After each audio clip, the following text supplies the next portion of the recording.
श्री भक्त गोपाल चरवाहे का। पहले ऐसा हुआ करता था कि सबकी गायें जैसे चराए तो सब लोग अन्न आदि जो है उसके घर भिजवा देते थे और गायें छोड़ देते थे। वो ग्वाला ही कहा जाता था। सैकड़ों लोगों की गाय चराता था और उसके घर में अन्न आदि जो आवश्यक सामग्री है भिजवा दी जाती थी।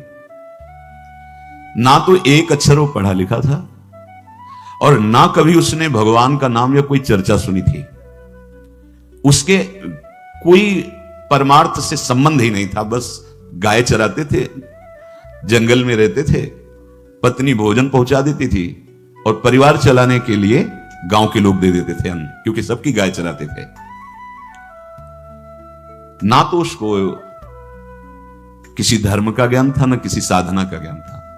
एक दिन देखा जंगल से एक मंडली जा रही संतों के। वो श्री राम जय राम जय जय राम, श्री राम जय राम ऐसे कीर्तन। संत जन पहले मंडली बना के चलते थे तो नाम कीर्तन पद कीर्तन ऐसे। उसको बड़ा आनंद आया। उसको लगा कि इतने झूम झूम कर संत जन गा रहे हैं, किसी से बात नहीं की, पकड़ लिया। अब पूरा तो नहीं, बस उतना राम राम राम राम ऐसे करने लगा। देखो कई बार कहा है यदि आप बिना गुरु मंत्र के भी नाम जप करेंगे तो नाम जप आपको गुरु तक पहुंचा देगा, क्योंकि गुरु प्रदत्त नाम भगवत साक्षात्कार कराता है। 50 वर्ष की अवस्था लगभग हो गई थी।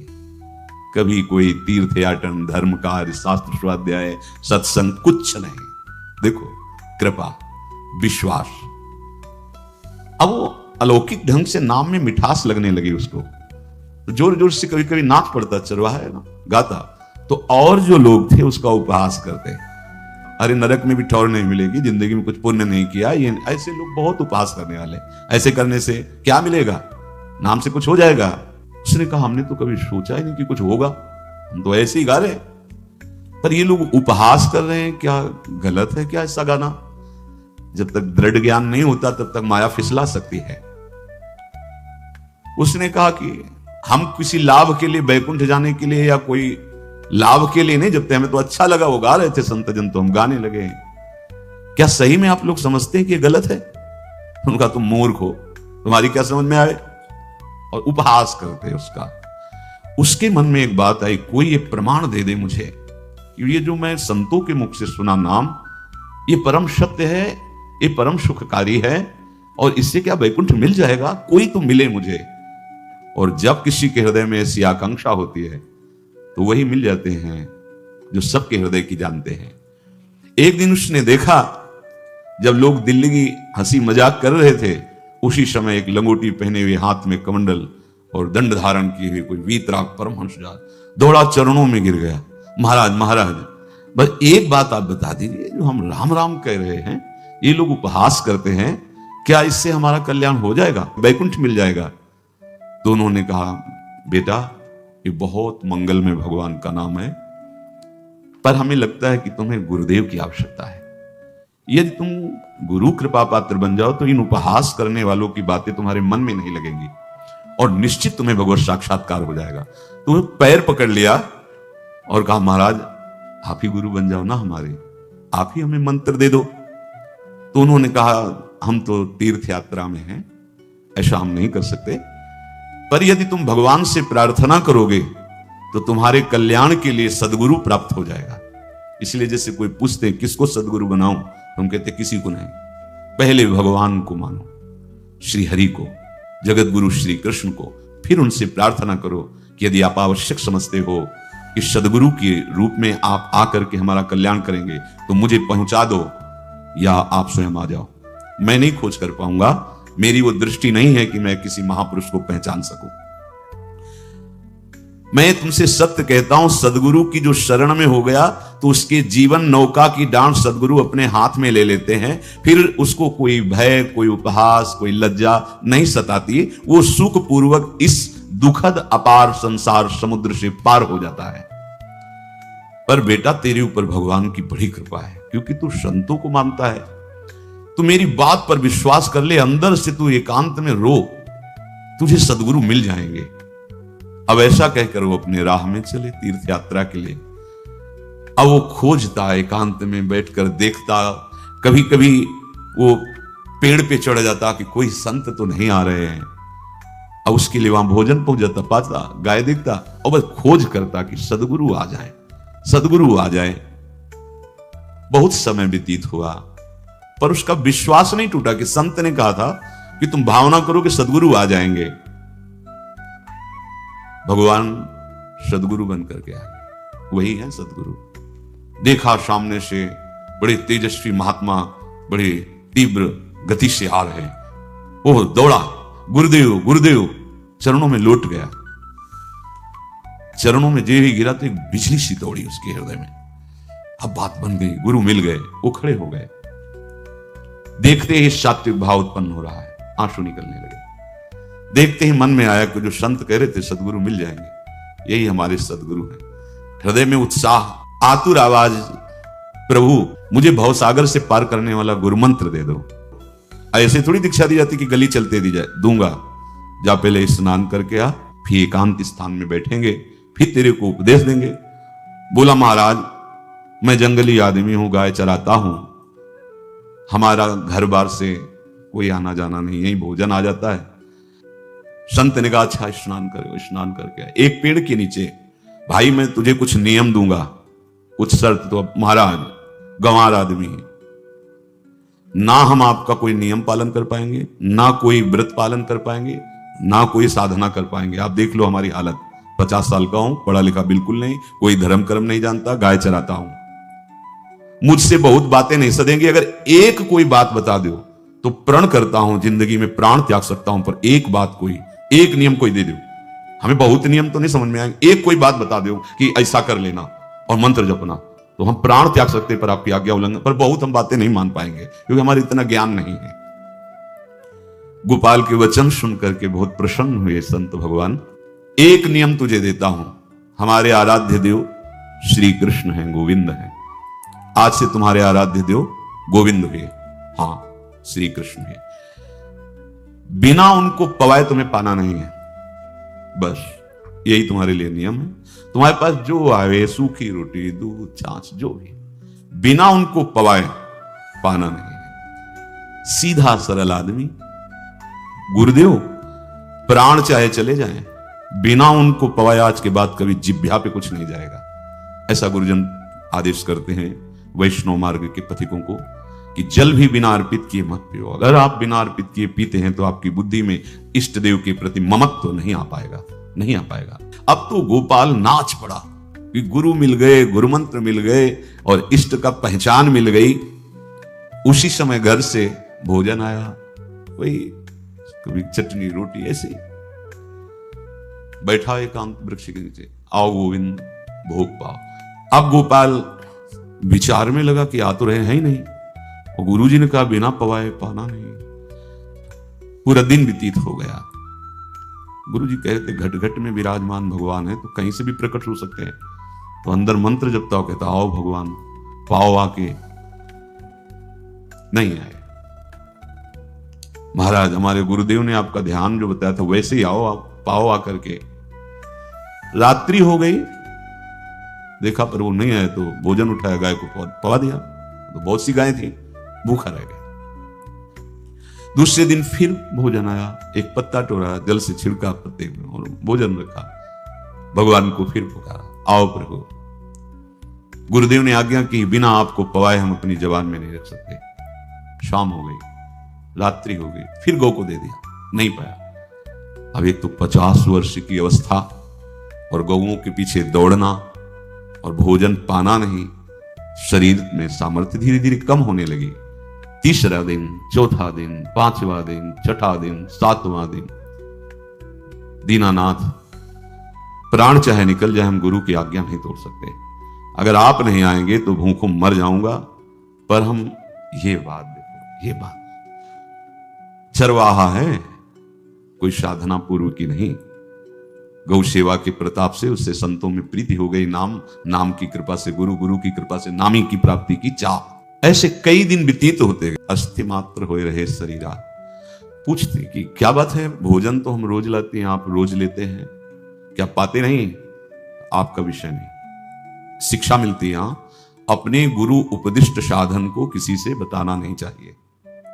गुरु उपदिष्ट साधन जब तक सिद्धावस्था ना पहुंच जाए तब तक गुप्त रखा जाता है। जो जैसे आप सत्संग सुन रहे हो, इसमें कोई वचन आपको लगा, पकड़ लिया, अब वो जीवन में तभी बोलना है जब उसका प्रभाव हमारे जीवन में आ जाए। नहीं ऐसे नहीं बोलना, नहीं तो निकल जाएगा। और अगर रोक लिया तो मंथन करेगा अंदर और आपको उसमें स्थित कर देगा। एक भी शब्द नहीं बताया कि हमारी गुरु दीक्षा हो गई, गुरुजी ने कहा था पवा के पाना, और इतने दिन हो गए भगवान तो आ नहीं रहे, इसीलिए हम पा नहीं रहे, तो हमारी ये दशा है। देखो आज का समय ऐसा है कि प्रगट में सब इंद्रियों के पोषण की व्यवस्थाएं भगवान दी, चाहे गृहस्थ हो चाहे विरक्त हो, लेकिन क्या हमारे अंदर निष्ठा है ऐसी? सबरी जी जब उनके गुरुदेव पधारने लगे तो चरणों में रो के गिरे कि प्रभु इस पूरे विश्व में मुझ अधम को सिर्फ आप ही प्यार करने वाले, आप ही ने दुलार करके मुझे रखा, नहीं सब जगह ठोकर मिल गई, कोई भी संत महात्मा हमारी तरफ देखना नहीं चाहते, और प्रभु आप जा रहे हो, आप कैसे जीवन? जानते हो क्या कहा? हम तो भजन के प्रभाव से भगवान के धाम जा रहे हैं बेटा, भगवान स्वयं चलकर तुम्हारे पास आएंगे। सबरी जी बहुत वर्षों तक कभी गुरु के वचनों पर अविश्वास नहीं हुआ, क्योंकि कहते थे भगवान आएंगे, रोज पावड़े डालती हूँ, सोहनी लगा के दिल चिरती हूँ, रोज लगता है आपको सलाह तो नहीं दिया गुरु जी ने? नहीं, गुरु के वचन भगवान आएंगे। शायद ऐसा वर्णन की शास्त्र हजार वर्ष सोचो जरा, और भगवान आए और सबरी को निहाल किया। ऐसे वो गुरुदेव ने कहा है भगवान आएंगे, जब तक वो ना पाएंगे तब तक हमने कहा कि, और उनका उद्देश्य अलग था कहने का कि आप भगवान को भोग लगा के पाइएगा और भजन कीजिएगा तो मंत्र के प्रभाव से तुम्हारे मानस पटल पर भगवान दिखने लगेंगे। ऐसा होता है, और सीधा आदमी सीधा समझा जब तक भगवान नहीं पाएंगे तब तक हमें नहीं पाना। 18 दिन बीत गए, कुछ ना खाना न पीना। गोविंद भी देखते बाल भक्त ओम प्रकाश जी महाराज यही अपने चामुंडा के पास से उधर, बहुत नामनिष्ठ महात्मा, बाल भक्तों में बहुत ही मानो प्रहलाद जी ही हैं। जैसे प्रहलाद जी नामनिष्ठ भगवान-निष्ठ, घट घट में भगवान को देखने वाले, ऐसे श्री ओम प्रकाश जी बाल भक्त। बड़े बड़े महापुरुष गए, हरि बाबा, उड़िया बाबा, सब बस वो यही कहते कि ये श्री कृष्ण का आदेश है। फिर शायद 50 के भी ऊपर दिन गए थे, ऐसे 70 दिन तक उस महापुरुष ने कुछ नहीं खाया, सशरीर अंतर्ध्यान हुए। आज समाधि उनकी बनी। जब महत्व भगवान का जग जाता है तो शरीर का महत्व नहीं। अच्छा, प्राणनाथ जब प्राणों का पोषण कर रहे हैं तो अन्न में भी तो प्राणनाथ की हिस्स दी हुई सकती है, तो बिना अन्न के भी उनका पोषण हो रहा है। पर ये भागवती का आदेश से, मनमानी करने से नहीं। मनमानी करने में फिर मार्ग रुक जाएगा। भगवान आदेश करते हैं अपनी वाणी से, युक्ताहार विहारस्य, उचित आहार विहार, वो तो भगवत आदेश होता है।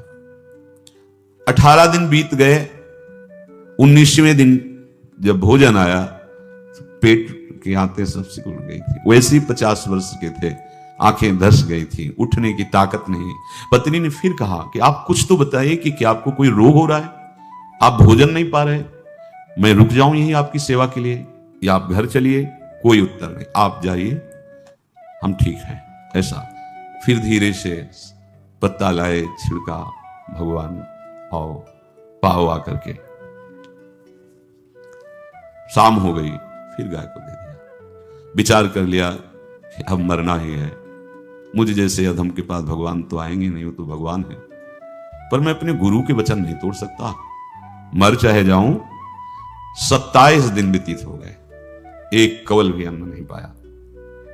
न चलने की शक्ति थी, न पत्ता लाने की शक्ति थी, न जल छिड़कने की शक्ति थी। जिस पात्र में भोजन लाई थी, लेटे ही लेटे खोला और कहा, प्रभु मुझे पता है आप इस शरीर से नहीं मिलोगे, और आप जान लो मैं अपने गुरु की आज्ञा का उल्लंघन नहीं करूंगा। ये मतलब जितने महान हुए हैं सब निष्ठाओं में निष्ठावान हुए हैं, अपने लोग फिसड्डी हैं। जरा सा कोई दुख, जरा सा कोई सुख, फिसल जाते हैं। प्राण अनंत जन्मों की बिगड़ी 27 दिन क्या होते हैं? क्या होते 27 दिन? अनंत जन्मों का जमा कूड़ा करकट भगवान साफ कर रहे हैं। इस जो तन्मयता, गुरु निष्ठा, जो प्राण भूख से व्याकुल, सब भस्म हो रहे हैं पाप अनंत जन्मों के। अनंत जन्मों, जैसे हम सोचे कि भगवान इतने निर्दयी कैसे हैं? नहीं निर्दयी, आत्मा को कुछ फर्क नहीं पड़ता। और शरीर ने जो किए हैं जन्म जन्मांतरों के, वो निष्ठा के कारण दुख नहीं पहुंचेगा। निष्ठावान को दुख नहीं पहुंचता, वो आपको दिखाई देगा दूर से, उसको दुख नहीं पहुंचता, क्योंकि निष्ठा का कवच है, वो कभी कोई भेद नहीं सकता। किसी भी माया के यंत्र में ताकत नहीं कि निष्ठा को भेद सके, उसी को निष्ठा कहते हैं, नहीं भेद पाई। 27वां दिन है,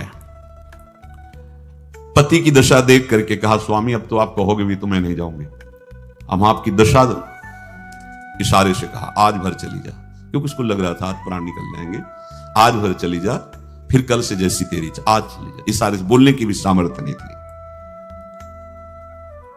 गोपाल के आंसुओं की धारा चल रही, पड़े पड़े धीरे से खोला जो भोग है, और अंतस्थल, आज बोल भी नहीं पा रहे, अंतस्थल से कह रहे प्रभु अब चाहे आके पालो या लिवा जाके पवा देना, देख लो आप, आखिरी है, आके पालो या लिवा जाना, अपने यहां पवाना, क्योंकि हमारे यहां तो पाए नहीं आप। बड़े प्रेम से अंदर से आवाज आई, गोपाल आंख खुली, क्योंकि बोलने की हिम्मत नहीं, ये अंदर से प्रार्थना की थी। गोपाल वो अमृतमय, गुरुदेव ने कहा था कि उनकी वाणी से अमृत बरसता है। एकदम आंख खुला, देखा वही पीतांबर, वैसे ही मोर मुकुट, वही मुरली, वही करधनी, वैसे नूपुर, वैसे ललित त्रिभंगी। गुरुदेव ने जैसा वर्णन किया था वैसा ही सुंदर रूप गोपाल के सामने प्रभु। मुखमंडल की मनोहरता देखकर निहाल हो गए, निहाल कर देंगे। थोड़ी पीड़ा सहना सीखो, सहत सहत बाढ़े भगति, ग्रह तन गुरु हितगार, ग्रह तन गुरु हितगार हार अपनी करिमान। सेवक जी कह रहे हैं देखो, ग्रह तन गुरु हितगार हार अपनी कर, तन मन प्राण गुरु वचनों पर न्यौछावर, जो भी सहना पड़े सहूंगा। मिल गए प्रभु, प्रभु दूर नहीं है, प्रिया प्रीतम बहुत कृपालु हैं। मानो करोड़ करोड़ काम की सौंदर्यता को हे करते हुए प्रभु के लावण्य का प्रकाश हो रहा है। मनहारिणी मुरली, जैसे कहा था अधरों में रख, वैसे अधरों में विराजमान। अच्छा खास बात ये, ना कोई गाय देख पा रहे, नहीं कोई और चरवाहा देख पा रहा। ये भगवान को, जैसे इस सभा में किसी से बात करें, भगवान किसी से मिले तो पास बैठा व्यक्ति भी नहीं देख पाएगा, ना जान पाएगा, क्योंकि प्राकृतिक इंद्रियां, प्राकृतिक शरीर, और वो चिदानंदमय, वो तो जिसको दर्शन देंगे तो पहले दृष्टि प्रदान करते हैं। भगवान जिससे मिलते हैं पहले दृष्टि प्रदान करते हैं, तो गुरु रूप से दृष्टि प्रदान। ये जो अंतर में पुकारा ना, वो अंतर दृष्टि खुल गई, सामने देखा। इतना सुंदर विश्व मोहिनी भगवान श्री हरि का ललित त्रिभंगी रूप कि गोपाल की आंखें नहीं टिकी। इतना सुंदर रूप, आंखें भगवान के तेज के आगे बंद हो गई। जब भी बंद हुई तो देखा मानस पटल पर वैसे ही ललित त्रिभंगी। फिर खोला, देखा सामने भगवान मुस्कुराए, सामर्थ्य प्रदान की। देखो अर्जुन के साथ ही तो खेलते भगवान सखा भाव से, रथाक रहे हैं, लेकिन भगवान का विराट स्वरूप देखने की सामर्थ्य अर्जुन में थी क्या? दिव्य दृष्टि प्रदान की। फिर भी कांप रहे थे अर्जुन जी भगवान की दिव्य दृष्टि संपन्न नेत्रों से उस विराट महिमा को देखकर कांप रहे थे अर्जुन। ये तो माधुर्य रूप प्रभु का है। उसने मानो इशारा किया प्रभु को कि हमारी सामर्थ्य में मैं सकिल कर आ जाऊं, नजदीक आप आ जाओ। आ गए, अपना माथा प्रभु के चरणों में रखा, आंसुओं से भगवान के चरणों का प्रक्षालन कर रहा। देखो गांव का गाय चराने वाला ग्वारा, जिसको कोई धर्म कर्म का ज्ञान नहीं, कोई भक्ति का ज्ञान नहीं, कोई शास्त्र का ज्ञान नहीं, भगवान ने फिर उसको उठाया और अपने हृदय, ज्यों हृदय से लगाया, हष्ट पुष्ट स्वस्थ सब, अंतर बाहर पूर्ण, कोई पीड़ा नहीं, कोई दुख नहीं, बिल्कुल तेजस्वी स्वरूप। भगवान की स्पर्श की महान सामर्थ्य है। बाली ने बहुत मारा ना सुग्रीव को, तो कर परशा सुग्रीव शरीरा, जे इस पर सारी पीड़ा गई। भगवान अमृत सावी है, भगवान दिव्य चिदानंद भाव देने वाले हैं। अब तो सुरमुनि वांछित प्रभु की छाती से लपटा हुआ है। ये ऐसा ना सोचो कि कहानियां हैं, ऐसा ये सत्य विषय आप भी प्राप्त कर सकते हैं। इसी के लिए रोज सत्संग होता है। जब भगवान से लिपट कर छाती में अश्रु की बूंदे, तो भगवान ये था माम प्रपद्यन्ते, भगवान की अश्रु बूंदों से गोपाल का अभिषेक हो रहा है, मानो सुदामा मिलन हो रहा है जैसे। भगवान को दैन्य बहुत प्रिय है। तभी भाई जी महाराज कहते हैं पद में कि बुद्धिहीन बना दो हे भगवान, हमें बुद्धिहीन बना दो। ये जो बहुत बुद्धि चलती है ना, इसके लिए दौड़ भाग है। नहीं, सीधे प्रभु हमारे हैं, हम प्रभु के हैं। नाम जप आश्रय भगवत प्राप्ति निश्चित। भगवान बोले, प्यारे गोपाल अब तो रो मत, देख मैं तेरे प्रेम में पगी हुई ये जो सूखी रोटियां हैं अभी पाता हूं। और भगवान बैठ गए और उसके घर की जो रोटी थी उसे, देखो मुझे त्रिभुवन का कोई भी भोग प्रसन्न नहीं कर सकता गोपाल, मुझे त्रिभुवन का कोई भोग प्रसन्न नहीं कर सकता। इस बात को समझो, जिनको ये भ्रम हो कि हम अधर्म से कमा के 56 भोग लगा के प्रभु को प्रसन्न कर लेंगे, तो ये बात सुनो। कह रहे मुझे त्रिभुवन का कोई भोग प्रसन्न नहीं कर सकता, मैं ऐसे ही अन्न की चाह रखता हूं। भगवान के वचन, जैसे दुर्योधन का महल का सब वैभव त्याग के स्वागत ठुकरा के और विदुरानी जी के हाथ का छिलका पाया, मैं ऐसे ही अन्न की चाह रखता हूं। भगवान कहते हैं बलिहारी है। कभी प्यार से एकांत में रो के इनको पवाना सीखो। भले आप इतनी कटोरी में सब्जी 2 रोटी, और अगर दैन्य भाव से कि नाथ कहां आप और कहां, कैसे आपको पवाएगा। जो छवि है ना, पंखा करते जाओ ऐसे बीच बीच में जल पिला, देखो ना, ये था माम प्रपद्यन्ते तास्तते भजम। आप जैसा मानोगे वैसा ही वो व्यवहार करेंगे, पक्का समझ लो। गोपाल जो सच्चे हृदय से मुझे पुकारता है मैं अवश्य उसको मिलता हूं, जो प्रेम पूर्वक मुझे पवाता है मैं अवश्य उसका पाता हूं। पत्रम पुष्पम फलम तोयम ये में भक्त्या, भक्ति पूर्वक जो पवाया, भक्ति पूर्वक का मतलब दैन्य। अभक्त में अहंकार होता है, देखो ये किया मैंने, वो भगवान स्वीकार नहीं करते। वो आपका शुभ कर्म बन सकता है, अब वो भी धर्म से कमाई की है तो, पर भगवान की प्रसन्नता का हेतु होगा दैन्य। जहां भी देखो हमारे स्वामी को, जहां भी देखो दैन्य में बिके हुए पाए गए, दैन्य में। और ये दैन्य किसी बाजार में नहीं मिलती, ये दैन्यता बनावटी नहीं होती, ये वस्तुता हृदय की होती, भगवत प्रदत्ति होती है। पर जो संत सदगुरुदेव की आज्ञा का अक्षरशः पालन करे तो इस दैन्य का निश्चित प्रादुर्भाव हो जाएगा, अहंकार गलित हो जाएगा। वत्स, मैं किसी भी वस्तु का कभी भूखा नहीं हूं। मानो गोपाल के बहाने से हमको समझा रहे हैं क्या चाहिए भगवान को, क्या चाहिए। कुछ भी कर लो, माना कि तुम तात्कालिक वर्तमान दुख को मिटा सकते हो, तात्कालिक, लेकिन संपूर्ण दुखों को मिटाने के लिए हरिनाम गरज रहा है, राधा नाम गरज रहा है। आपसे प्रार्थना है, समझो इस बात को, कलयुग केवल नाम आधारा। देखो सुन के राम राम शुरू किया, मिल गए सिद्ध सदगुरुदेव, दे दिया मंत्र, बता दी निष्ठा, और मिल गए भगवान।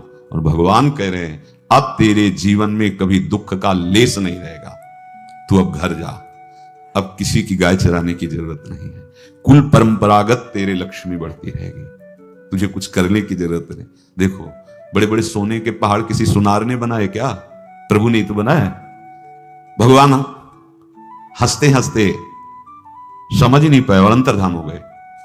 अभी गोपाल कुछ अपने मन भर के देख नहीं पाया था, कह नहीं पाया था, भगवान अंतर्धान हो गए। अब तो चिल्ला चिल्ला के रोने लगा और विवश होकर आंख मूंदी तो देखा उसके मानस पटल पर छाए। अब तो राजी हो गया कि ये मेरे प्रभु ऐसी जगह विराजमान हो गए, कोई देख नहीं पाएगा, हम रोज बात करेंगे, रोज दर्शन करेंगे। नारायण या गौर श्याम को हृदय निकुंज बसइए। तो इसलिए धैर्य धारण करके कितना भी कष्ट हो अब पीछे मत हटो, फिसलो मत। माया अपने पार्षदों को भेजेगी। प्रभु का चिंतन छूटे वो कुछ भी स्वीकार नहीं। प्रभु का चिंतन होते हुए जो हो रहा है उनका सृष्टि का कार्य है, जो जो जिसको सेवा दे हो रहा है। हमारा प्रभु का आश्रय अगर बदला किसी व्यक्ति का आश्रय या किसी अन्य का आश्रय, बहुत घाटा हो जाएगा। अपने इस मन को देखते रहिए कि प्रभु को प्रथम नंबर में रखता है या 2-3 नंबर में। हमें तो लगता है हो सकता है 4-5वें नंबर पे रखता हो। अगर आपको यह वीडियो पसंद आई हो तो इस वीडियो को लाइक करें और मेरे चैनल को सब्सक्राइब करें। आगे आने वाले समय में ऐसी ही और भी वीडियोस में अपलोड करूंगा। अपना कीमती समय देने के लिए धन्यवाद।